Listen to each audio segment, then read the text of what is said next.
Now, have you ever had a beautiful family photo that you took? It was golden hour, everybody's happy and smiling, everything is just perfect in this photo, except the 3-year-old decided to wear his neon green shirt and nobody had the heart to tell him no. Well, maybe in a real world, mom would definitely lay down the law on that one, but just imagine with me. Don't you wish you could target just that exact color and desaturate it or change the color to something that would fit in with the photo better? Well, I'm Dylan with Live Life Creative.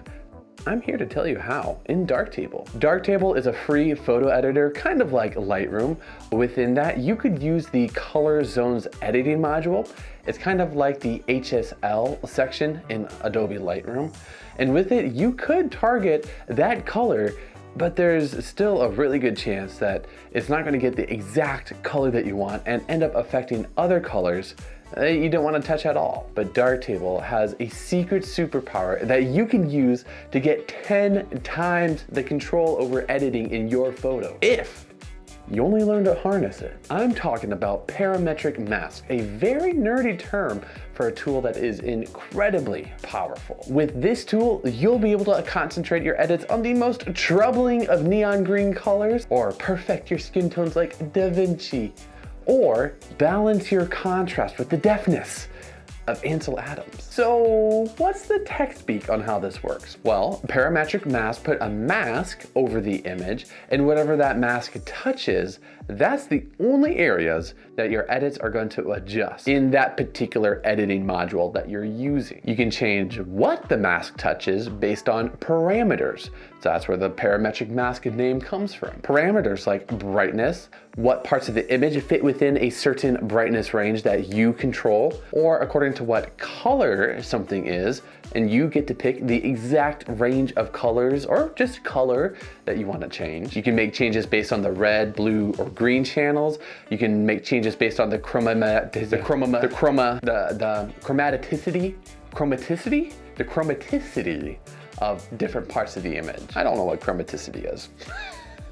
So for the purposes of this video, we're just going to concentrate on making changes based on the brightness, how bright a certain part of the image is that you want to control, and a certain color or range of colors, technically, within the image that you want to control.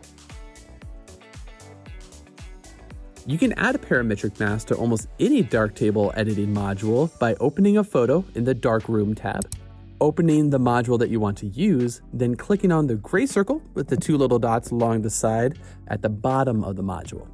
Now I'm going to use the contrast, brightness, saturation module since that's one of the most fundamental modules to use in Darktable.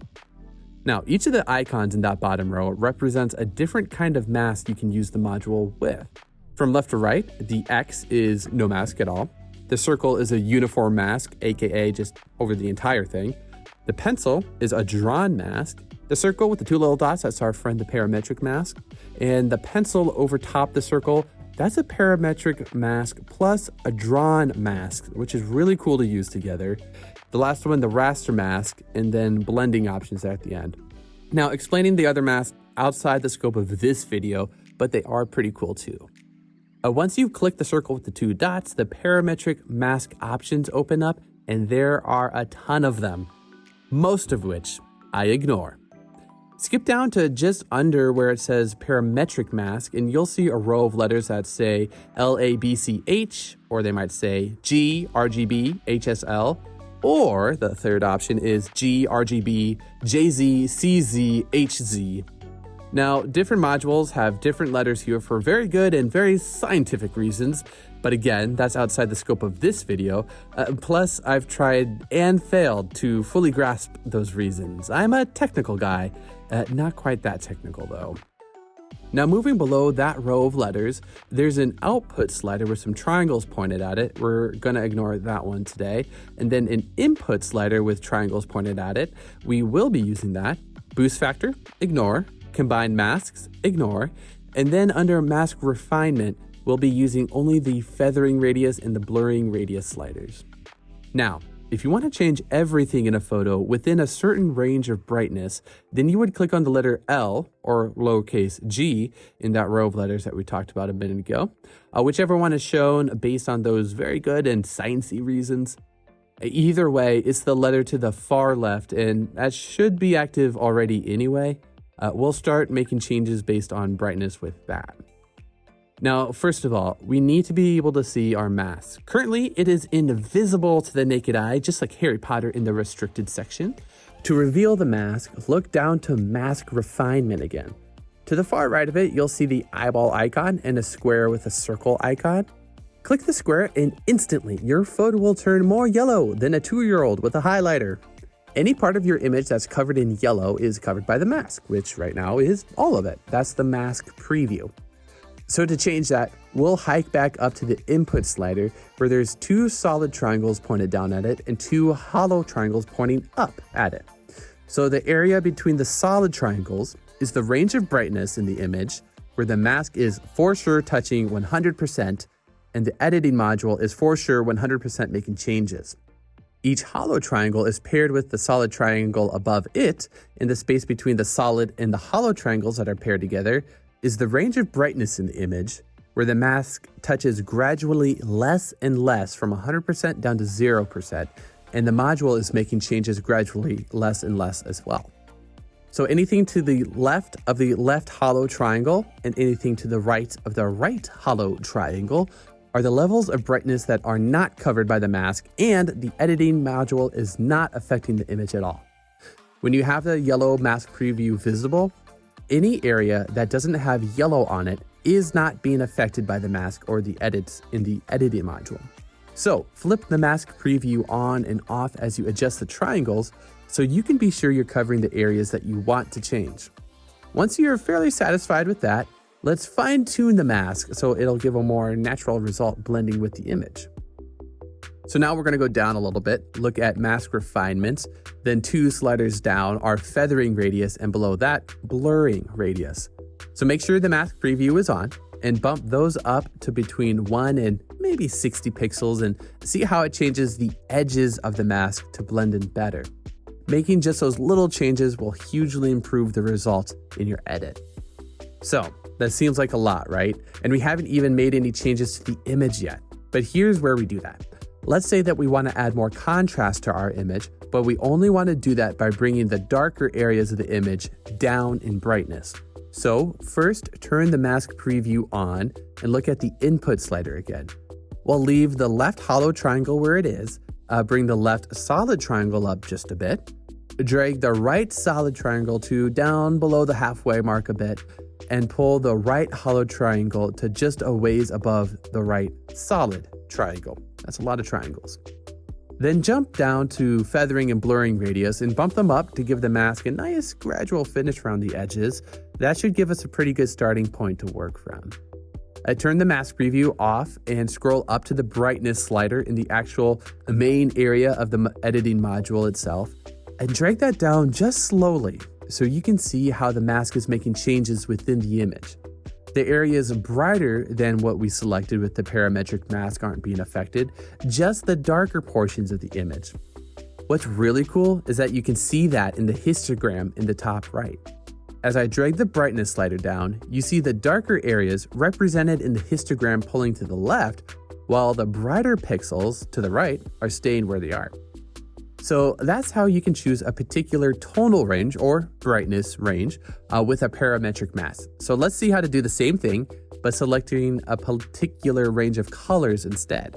I want to check out skin tones in particular, since creating great looking skin tones is a dang nice skill to have for portraits.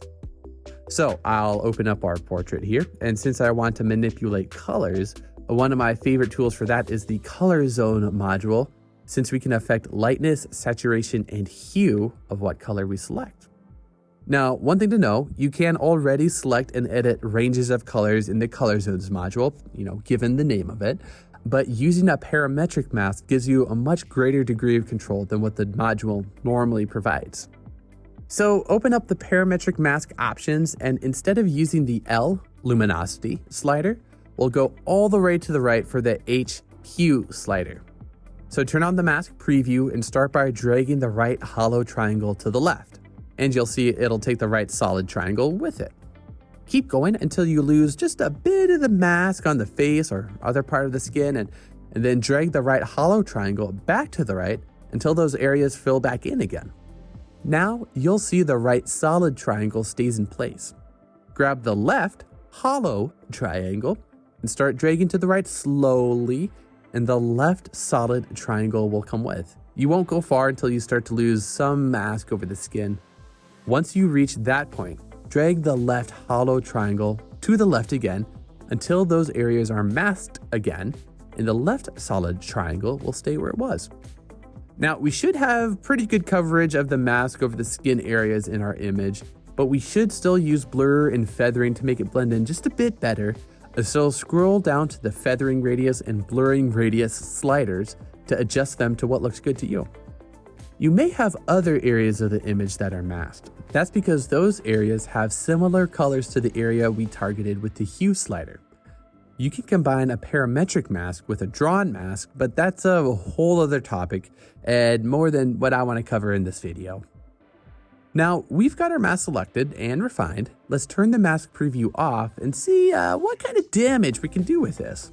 Scroll all the way back up to the main part of the color zones module, where you will see a colorful histogram with lightness, saturation, and hue buttons above it. Let's start out with hue and see what color we can turn their skin. Right-click on one of the dots on the thicker white line in the middle of the graph. That'll delete the dot you click on, and then you can control the whole line with the single remaining dot. Left-click and drag all the way up on the dot, and you can see the skin tones turn a really quite amazing puce color.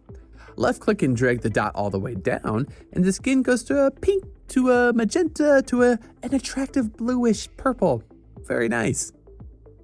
When you're actually trying to edit an image and not turning people into Martians for fun, you probably won't want to make such a drastic change to someone's skin tone. Most likely, you'll want to make a subtle change to compensate for weird color cast by the lighting your subject is in, maybe to match their outfit better, or their skin tone just looks too green or magenta, and you want to change that without affecting the whole image. Now, click on the saturation button at the top of the module, right-click on one of the dots and start pulling the other one up and down and just see what you get. Pull it all the way down, and you get a sort of reverse selective color where your subject is stuck in 1927 and the rest of the photo is in 2022. Or push it all the way up, and they're more sunburnt than Ed Sheeran singing about his ex-girlfriend. Again, this is something that you'd only want to use a little bit to get your photo just the way you want it. Maybe the skin tones are just a little too intense for the scene, and they need to be balanced out. Or your subject is just a little too washed out and you want to add some life back in. Now, we're going to click on the lightness button, delete one of the dots, and pull that up and down as well. Everything I said about being subtle applies here too. Just make small changes at a time until you get exactly what you want. So, those are just two examples of how you can use parametric masks to control your edits. Another idea is to target shadows and tint them blue, target mid and highlights and tint them orange. That'll give you a split tone look.